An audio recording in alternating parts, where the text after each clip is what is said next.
The very first asteroids were around long before the planets.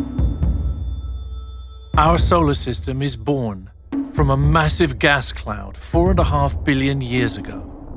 Gravity drives it to collapse, and 99% of its mass comes together to form our Sun.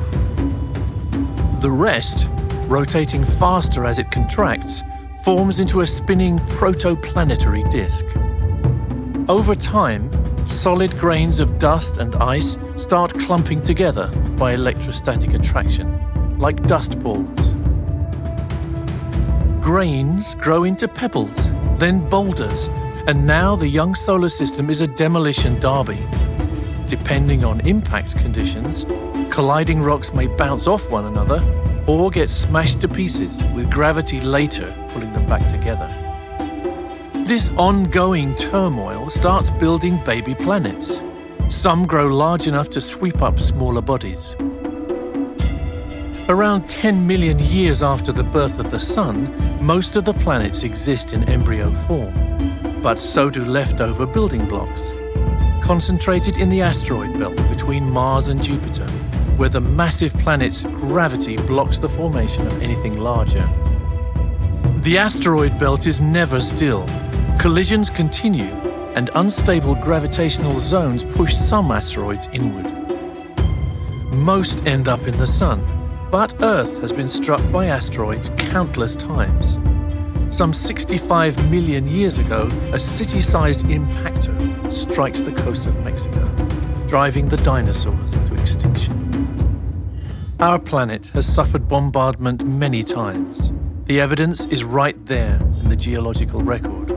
Plus, we've had some recent near misses. But then the dinosaurs didn't have a space agency. We do. ESA and NASA are joining forces to perform the first deflection experiment of an asteroid. ESA's contribution is a mission called Hera. Hera will show us things we've never seen before, as the first spacecraft ever to visit a double asteroid, Didymos. This asteroid is typical of the thousands that pose an impact risk to our planet. Imagine a mountain in the sky, with another rock about the size of the Great Pyramid swinging around it. That's Didymos. And just that seemingly tiny rock would be big enough to destroy a city if it were to collide with the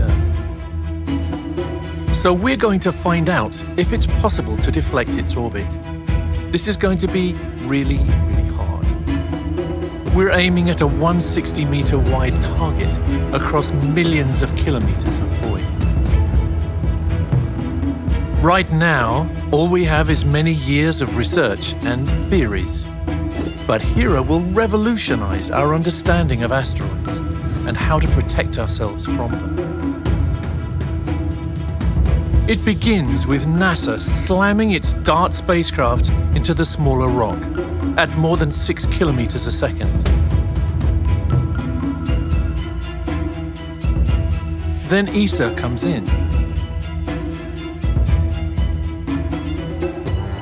Hera will map the impact crater left by DART and measure the asteroid's mass.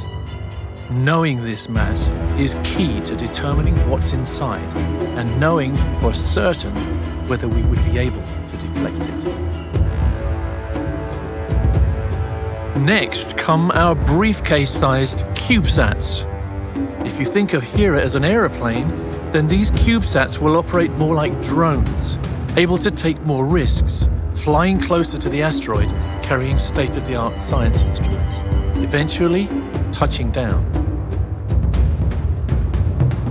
The scale of this experiment is huge.